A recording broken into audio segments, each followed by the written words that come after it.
సాధారణంగా ఏంటంటే minimum range 19 start అవుతుంది. సిస్టోలిక్ బీపీ అంటాము పైన, అది కనీసం 90 ఉండాలి. కానీ ఈయనకి ఏంటంటే 85, 88 అలా తగులుతుంది. ఖచ్చితంగా ఐవి ఫ్లూయిడ్స్ అయితే పెట్టాల్సిన అవసరం ఎంతైనా ఉంది. కొంచెం హయ్యర్ సెంటర్ ప్రయత్నించడం మంచిదని నేను నా అభిప్రాయం.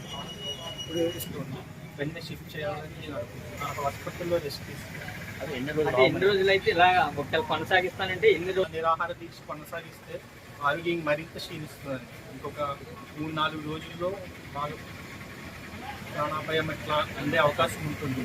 త్వరగా ఆరోగ్య కేంద్రానికి షిఫ్ట్ చేయాలని నేను అనుకుంటున్నాను.